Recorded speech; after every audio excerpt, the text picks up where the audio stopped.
The heathen raged, the kingdoms were moved. He uttered his voice, the earth melted. The true location of the land of Judah. Continuing my series on the possibility that biblical history happened in the Americas. Today we're going to be talking about the real location of the land of Judah. Now, what makes the tribe of Judah so important in the Bible? The tribe of Judah became the most powerful and most important tribe.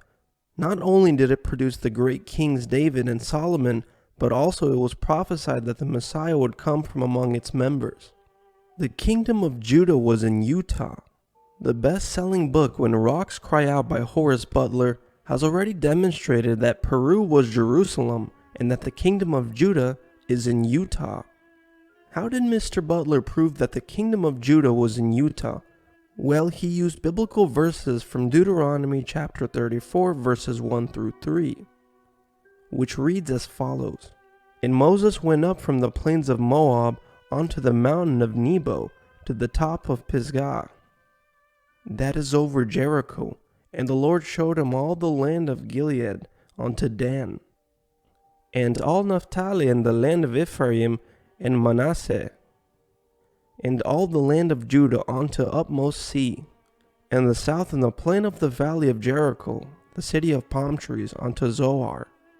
The strange thing about the description of the kingdom of Judah given in Deuteronomy chapter 34 is that all these biblical place names can be found in Utah, such as Manasseh, Utah, Mount Nebo, Utah, Mount Pisgah, Utah, Jericho, Utah, South Gilead Way, Utah, Ephraim, Utah, Daniel, Utah, Nephi, Utah, short for Naphtali, Moab, Utah, and many other biblical names are found in Utah, such as Goshen, Utah, Jordan Salt Lake, which could possibly be the real Dead Sea.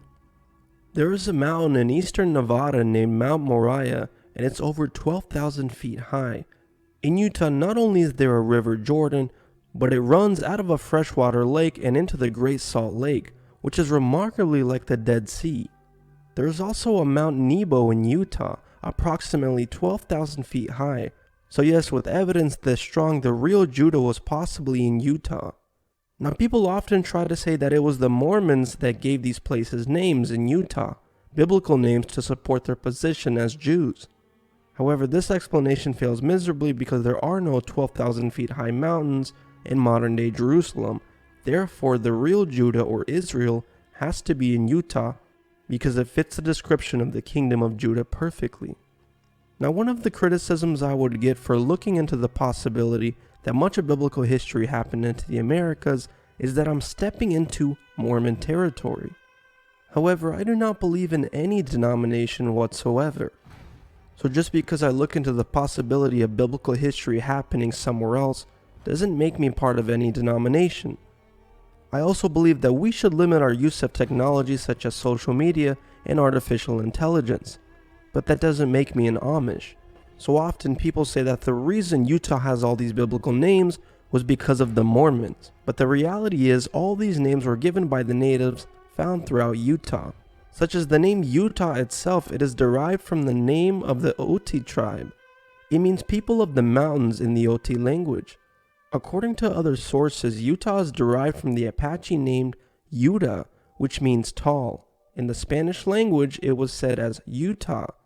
Subsequently, the English-speaking people adapted the word Utah.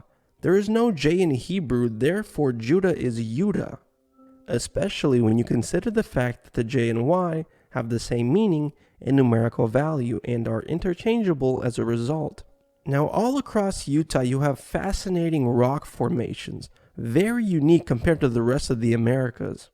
And one of the most fascinating places in Utah is Moab, Utah.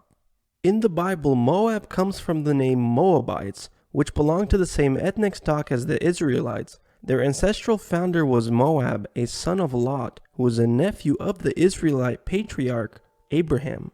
The Moabites were known to be the enemies of God's people. The kingdom of Moab would constantly mistreat the Israelites. And as a result, to punish the Moabites for mistreating the Israelites, God destroyed Moab's kingdom. And as I've mentioned before, one of the most fruitful things you can study in the Bible is what God's wrath looks like. Whenever God shows his wrath in the scriptures, it often seems to be in the form of a consuming fire. We see examples of this in the story of Sodom and Gomorrah, where God made it rain fire and brimstone. But Sodom and Gomorrah is not the only kingdom that experienced a consuming fire.